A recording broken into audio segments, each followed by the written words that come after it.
வணக்கம் நண்பர்களே. செந்தில் பாலாஜி அவர்கள் கைது செய்வதற்கு முன்பாக ஒரு டெண்டர் ஒன்றை வாங்கியிருக்கிறார். மின்சாரத்துறை அமைச்சராக இருக்கும் பொழுது 5000 டாஸ்மார்க் இருக்கிறது. நமது செந்தில் பாலாஜி அவர்கள் அதில் 1000 கோடி முறைகேடு செய்ததாகவும், சட்டத்திற்கு புறம்பாக முதல்வர் ஸ்டாலின் அவர்களிடம் அதை அனுப்பி வைத்ததாகவும் தற்பொழுது உளவுத்துறை கண்டுபிடித்துள்ளது. மேலும் நேற்று நடந்த விசாரணையின் பொழுது, அதாவது ஒரு நாளைக்கு 2 மணி நேரங்கள் செந்தில் பாலாஜி அவர்களிடம் விசாரணை செய்யலாம். இந்த நிலையில்தான் தற்பொழுது நேற்று மாலை செந்தில் பாலாஜி அவர்களிடம் அமலாக்கத்துறை விசாரணை நடத்தினாங்க. அதில் பார்த்திங்கன்னா, இந்த உண்மை வெளிவந்ததன் காரணமாக பார்த்திங்கன்னா சிக்கியிருக்கிறார் நமது முதல்வர் ஸ்டாலின். இன்றே நாம் கூறலாம், 1000 கோடி தற்பொழுது மின்சாரத்துறையில் ஊழல் செய்து தமிழக மக்களிடம் அதற்கான வரி பணத்தை அதிகப்படுத்தி 1000 ரூபாய் வரக்கூடிய இடத்தில் 3000 ரூபாய் கரண்ட் பில் வந்ததாக காட்டுகிறார் என்று பல குற்றச்சாட்டுகளும் தமிழக மின்சாரத்துறையின் மீது வந்த வண்ணம்தான் இருக்கிறது. ஆனால் தற்பொழுதுதான் அதற்கான முழுமையான தகவல்கள் கிடைக்கப்பெற்றிருக்கிறது.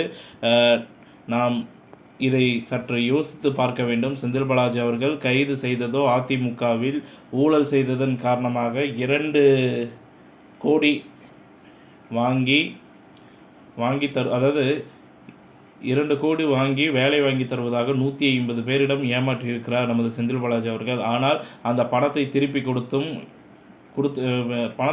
கொடுத்துட்டாரு. ஆனால் அவர் மீது வழக்குப்பதிவு செய்து தற்பொழுது 2023 ஆண்டில் விசாரணையும் செய்யப்பட்டு வருகிறது. ஆனால் அதிமுகவில் செய்த ஊழல்களை பற்றி கேட்காமல் திமுகவில் நடைபெற்று கொண்டிருக்கின்றன. ஊழலை பற்றி தான் கேட்டு வருகிறார்கள் என்றும் அதிகாரியின் மீது திமுக குற்றச்சாட்டுகளை எழுப்புகிறது. அதை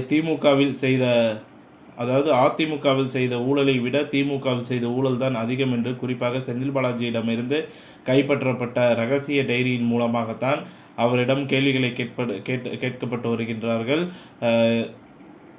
இந்த ஒரு தகவல் யார் சொல்லியிருக்காங்கன்னு பார்த்திங்கன்னா, அரசியல் வட்டாரங்களில் இந்த மாதிரி ஒரு தகவல் பேசப்பட்டு வந்துட்டுருக்கு.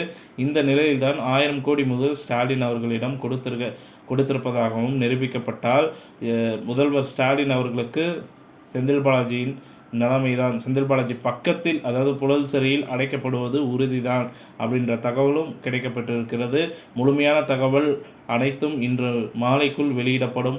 ஒட்டுமொத்த இந்தியாவும் தற்போது தமிழகத்தை பார்த்துதான் இருக்கிறது. ஏனென்றால் முதல்வர் ஸ்டாலின் அவர்கள் இதுவரை செந்தில் பாலாஜி அவர்களின் அமைச்சர் பதவியை பறிக்காமல் இருந்ததற்கு இதுதான் காரணமா? முதல் ஸ்டாலின் அவர்களை காப்பாற்ற வேண்டி செந்தில் பாலாஜி அவர்கள் பல உண்மைகளை கூறாமல் இருந்தால், ரகசிய டைரி இடம்பெற 1000 கோடி பற்றி முழுமையான தகவல் தற்கொலைக்கு செந்தில் பாலாஜி அவர்களை கூறிவிட்டதாகவும், 1000 கோடி முறைகேடு தற்பொழுது வெளிவந்துவிட்டது.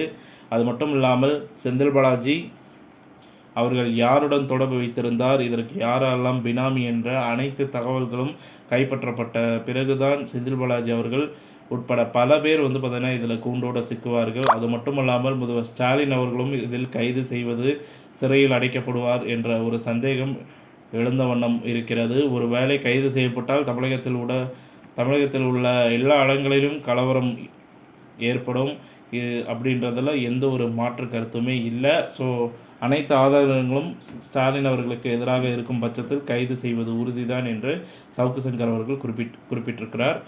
இந்த தகவல் பிடிச்சிருந்தால் லைக் பண்ணுங்கள், ஷேர் பண்ணுங்கள். மறக்காமல் நம்ம சேனலை சப்ஸ்கிரைப் பண்ணி பெல் ஐக்கானை கிளிக் பண்ணி வச்சுக்கோங்க. நன்றி, வணக்கம்.